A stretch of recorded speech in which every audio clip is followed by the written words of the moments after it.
दोस्तों नमस्कार। Finance maestro के ऑफिशियल यूट्यूब चैनल में आपका स्वागत है।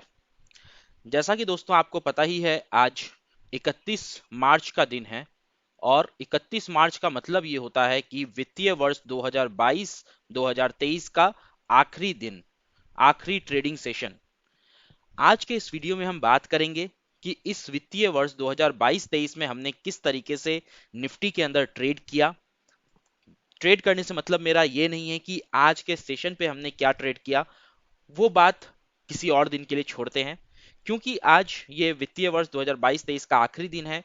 इस पूरे वर्ष में, इस पूरे एक साल में, अप्रैल 2022 से लेके मार्च 2023 तक हमने निफ्टी में किस तरीके से बढ़त और गिरावट देखी, कितना प्रॉफिट, कितना लॉस, कितना अपसाइड मोमेंटम, कितना डाउनसाइड मोमेंटम, ये पूरे साल का लेखा जोखा आज हम इस वीडियो में आपके साथ डिस्कस करने वाले हैं।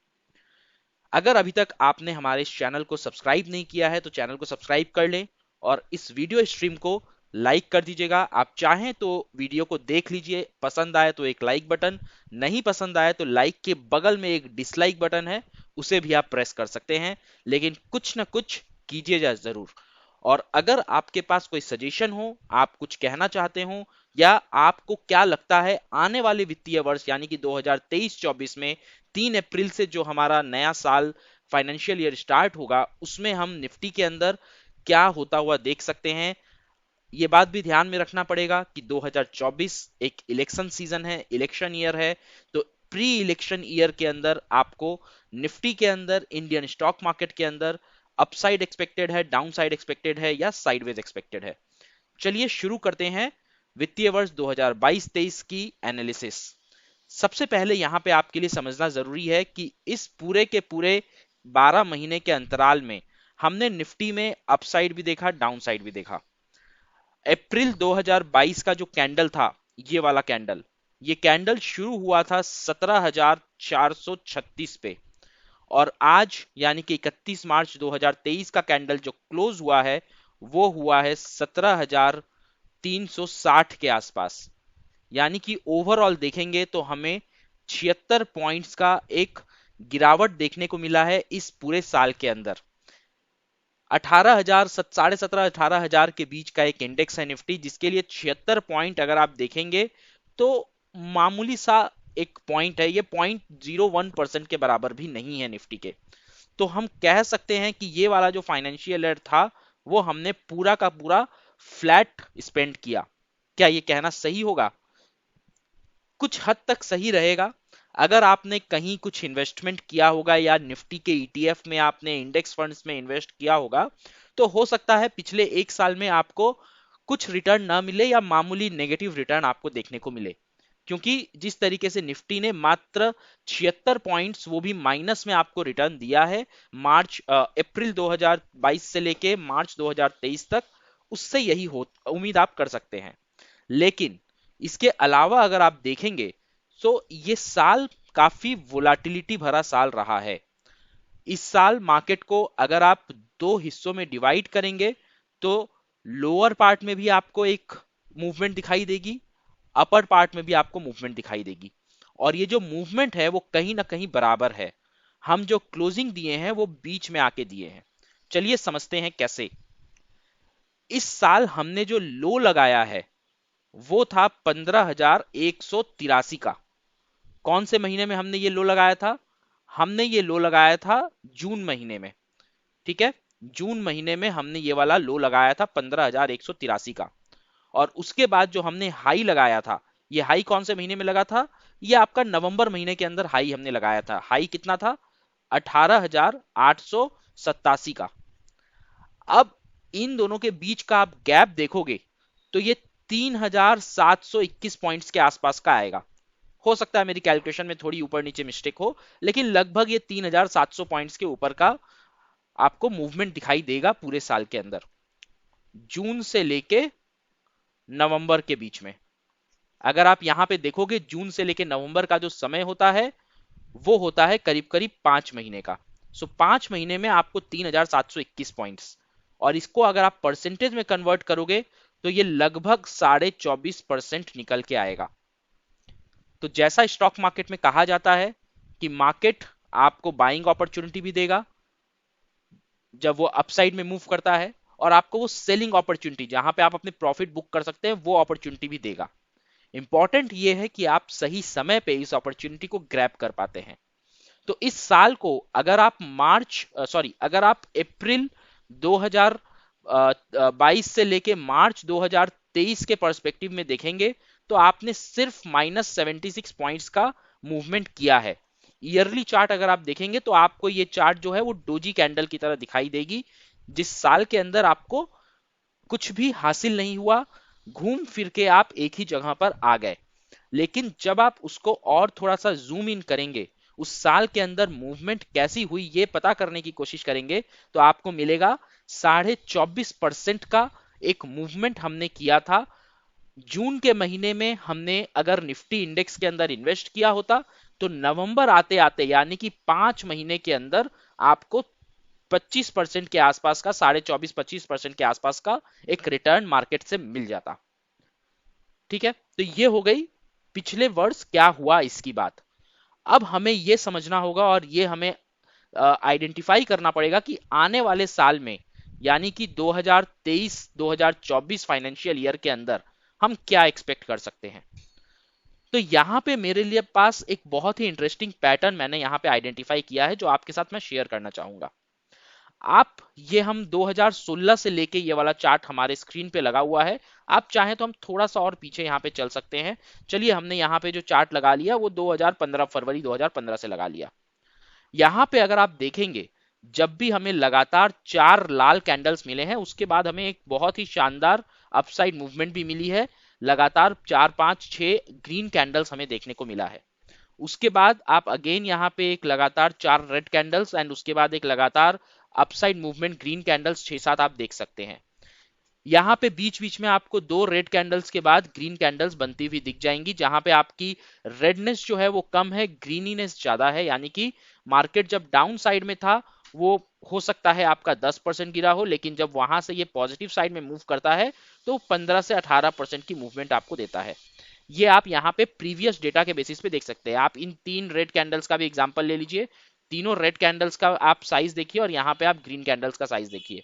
यहाँ पे आप रेड कैंडल्स की मूवमेंट देखिए, उसके बाद ग्रीन कैंडल्स का अपसाइड देखिए।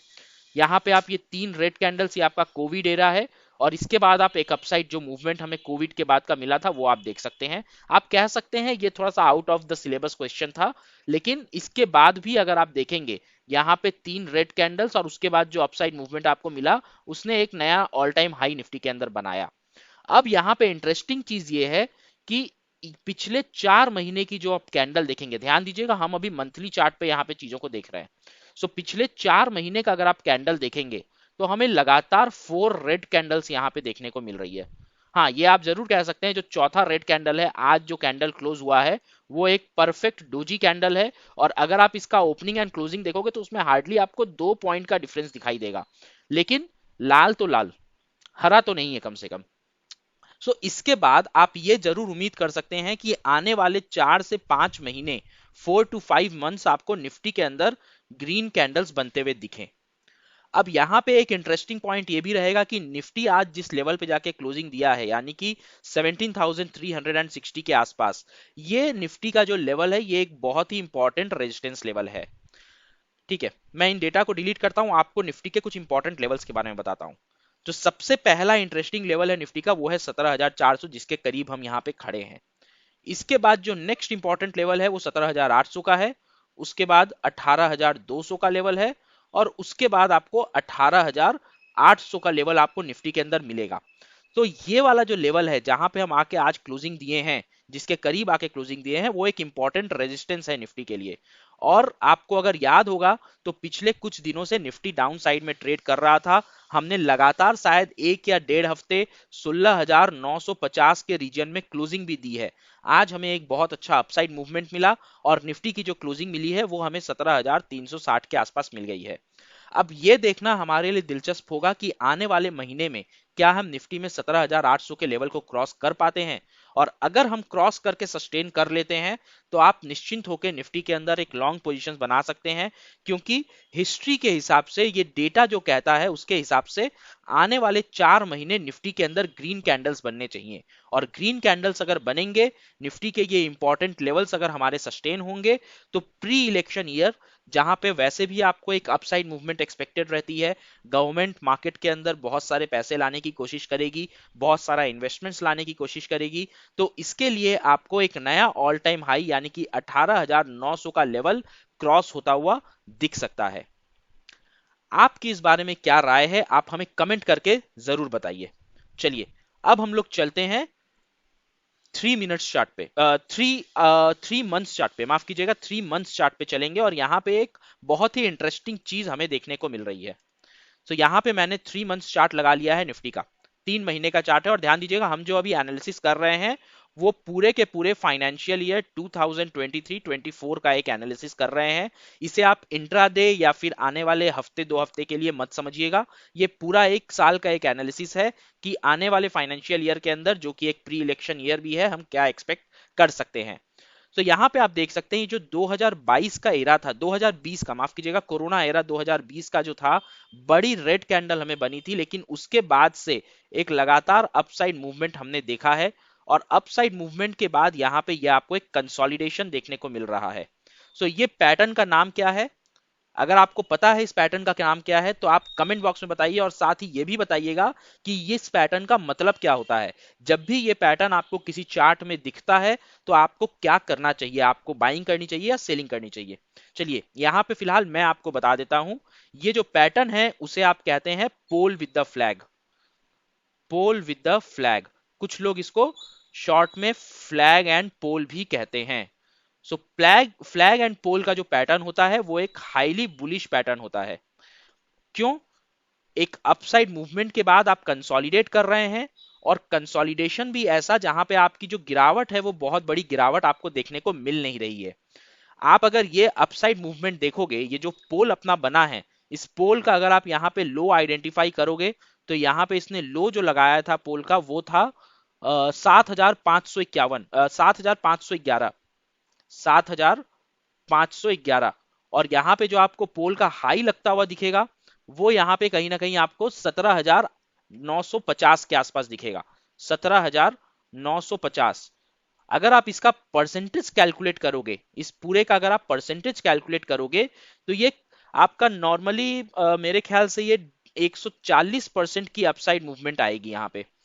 इसको अगर आप कैलकुलेट करोगे ये 10,400 पॉइंट्स के आसपास होगा, जो कि आप अगर 7,000-7,500 का परसेंटेज निकालोगे तो 140% से अधिक निकल के आएगा। और ये जो फ्लैग यहाँ पे बन रहा है वो मात्र आपको 25%, 24 से 25% का फ्लैग आपको बनता हुआ दिख रहा है। सो ये जो कंसोलिडेशन है एक बड़े अपसाइड मूवमेंट के बाद, ये एक बहुत ही छोटा कंसोलिडेशन है, और फ्लैग विद द पोल जो पैटर्न होता है, इसका जो मूल आधार है वो यही कहता है कि अगर आप एक बहुत बड़े अपसाइड मूवमेंट के बाद एक छोटे से रेंज में कंसोलिडेट करते हैं, तो इसका मतलब ये होता है कि हम आने वाले समय में एक नया अपसाइड मोमेंटम देने के लिए खुद को तैयार कर रहे हैं, खुद को प्रिपेयर कर रहे हैं। सो अब हमें ये देखना होगा, जैसा हमारा चार्ट बोलता है, जैसा हमारा हिस्टोरिकल डेटा बोलता है, लगातार 4 महीने का अगर रेड कैंडल बन जाए तो उसके बाद आने वाले 5-6 महीने के अंदर आपको ग्रीन कैंडल्स बनती हुई दिखती हैं, और 3 महीने के चार्ट पे आपको flag with the pole pattern मिल रहा है जो कि एक हाईली बुलिश पैटर्न है।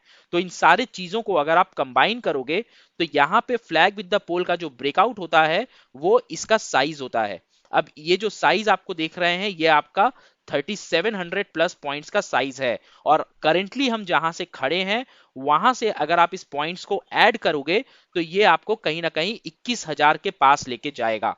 सो क्या हम आने वाला वित्तीय वर्ष में, यानी कि अप्रैल 2023 से लेके मार्च 2024 के अंदर निफ्टी में 21,000 के लेवल्स को देख सकते हैं? और अगर देख सकते हैं तो आप कौन से स्टॉक्स के अंदर निफ्टी के इन्वेस्ट करना चाहेंगे, या आप इंडेक्स फंड में इन्वेस्ट करना चाहेंगे, हमें कमेंट करके जरूर बताइएगा। अगर आपको ये एनालिसिस पसंद आई, आपको ये पूरा का पूरा डिस्कशन अच्छा लगा हो, तो हमारे चैनल को सब्सक्राइब करिएगा और वीडियो पे एक लाइक जरूर करिएगा। और अगर आपको similar analysis bank Nifty, Nifty IT या किसी और सेक्टोरल निफ्टी का अगर आपको चाहिए तो आप कमेंट करके बताइएगा, हम उसके भी आपको वीडियो जरूर बना के देंगे आने वाले 2-3 दिनों में, जो कि शनिवार इतवार का दिन है, छुट्टी रहता है, मार्केट बंद रहते हैं। तो हम एक लॉन्गर ड्यूरेशन के लिए लार्जर स्केल एक एनालिसिस करने का समय भी रहेगा और आपको देखने में भी मजा आएगा। चलिए मिलते हैं अगले वीडियो में, तब तक अपना बहुत ख्याल रखिए। जय हिंद, जय भारत।